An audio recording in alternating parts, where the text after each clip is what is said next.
한국사 네. 성적이 공부 잘하는 애들이 내신 따기가 어렵다면서요. 상대적으로 그렇죠. 왜 그러냐고요? 왜 그러냐면 우리가 내신이라고 하는 것들은 기본적으로 이제 그 전체적인 균형이 맞아야 하잖아요. 네, 국영수도 네, 네, 있지만 사회탐구도 있고 과학탐구도 있고 그다음에 제외고도 있고 그러는데 실질적으로 이제 우리 친구들이 가장 내신 따기 힘들어하는 과목들은 좀 정해져 있어요. 뭐? 한국사, 네. 그다음에 제2외국어. 그래서 상위권 친구들은 일본어 절대 선택 안 쳐. 안 해? 오타쿠들이 있으니까. 아, 이게- 오타쿠가 뭐예요? 이게 일본어만 좋아하는 일본어 애니메이션이나 일본어 만화, 일본어 소설. 저도 깜짝깜짝 놀라는 게 네. 학교 와서 매일 이렇게 학업에 흥미를 잃고 잠만 자고 하는 친구들이 어느 날 갑자기 보면 일본어 원서를 읽고 있어요. 읽고. 그게 뭐냐 그러면 소설이에요. 이게 일본 인터넷 소설 있죠. 네. 일본 연애 소설 있죠. 네. 이런 것들을 아이들이 그냥 원어로 읽어요. 어. 너 그럼 뭔 말인지 다 아냐? 그러면 알지도 못하면서 읽는 거예요. 어. 찾아가면서 읽어요. 어. 이제 그렇기 때문에 아이들이 이제 가장 선택할 때 기표하는 것 중에 하나가 네. 일본어. 그다음에 또 중국어가 쉽냐? 중국어 쉽지도 않아요. 또 왜냐면 중국어는 아무래도 이제 한자고. 한자도 있는데 음. 많은 친구들의 부모님이 네.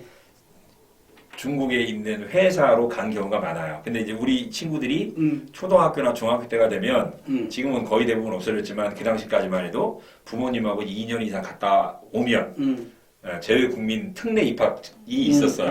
그래서 부모님들이 중국 회사라고 가고 그럴 때는 엄마가 휴직을 해서라도 아이들하고 같이 간 경우가 많아요. 국제학교 이런 데. 그러다 보니까 중국어를 경험한 친구들이 한 학교에 못 있어도 5명, 6명 이상 있어요. 근데 문제는 5명, 6명이 가장 큰 문제인 거죠. 1등급 컷이 그 정도예요. 선택이기 때문에. 그러니까 이제, 보면 이제 특히 이제 의생명과학 이렇게 희망하는 친구들이 학종에서 가장 두려워하는 과목이 두 가지인 거예요. 그러니까 제2외국어하고 한국사.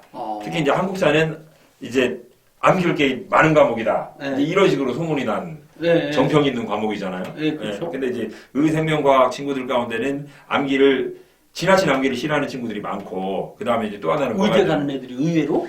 그렇죠. 왜냐면 요즘은 그럼 과목 전체가 네. 이해력 중심이네, 그죠? 이해력 중심이기도 하지만 결국 이제 시험 볼 때는 우리가 객관식을 내게 되고, 객관식을 내다 보면 변별력을 위해서 어디 이상한 구석, 그래서 문제를 출제를 하죠. 변별력을 위해서. 뭐 수능 시험도 어쩔 수 없는 거지만. 이제 그러다 보니까 특히 이제 한국사 쪽은 그런 구석에도 시험 문제를 내다 보면 결국은 이제 역사 매니아 이런 친구들은 그 부분을 알고 있단 말이에요. 특별히 암기를 안 해도 되고. 아, 어차피. 네. 이제 그러다 보니 아이들한테 발목을 잡히는 경우가 굉장히 많죠. 실제 학교 현장에서 보면 국영수는 4등급인데 한국사만 1등급인 친구들. 네. 그리고 평균 7등급인데 일본어는 1등급, 중국어는 1등급인 친구들이 많아요. 이제 이런 친구들이 많을수록 그런 학교일수록 이제 상위권 친구들한테는 어려움이 좀 많이 있죠. 네. 그 부분에 있어서. 상위권 아이들이 그 한국사나 일본어를 따기 어려운 이유는 결국 매니아층이 두텁기 매니아층이 때문에. 있기 때문에. 예. 그런 공부 잘하는 애들도 나름 서글프구나. 서글픈 게 아니라 스트레스를 많이 받죠. 그러네요. 네, 특히 이제 한국사 같은 경우에는 입시 단위가 낮은 것도 아니고 3등급, 그것도 이제 1학년 때 가장 중요하다고 하는 1학년 때 1학기 3등급, 2학기 3등급 이런 식이 그쵸 6단위니까 한 학기에 편성하면 내신 부담이 너무 커지잖아요. 그래서 이제 쪼갠단 말이에요. 이제 3단위 해가지고 6학기인데 앞으로 이제 2015부터는 2학년 1학기까지 내신 성적이 가장 중요하기 때문에 그런 상황에서 볼 때는 부담이 굉장히 크죠. 네, 한국사가.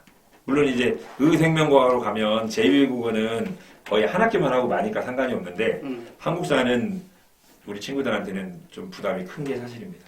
네, 알겠습니다. 여기까지 찍고요. 네네. 다음 주제로 넘어갑시다. 막혀.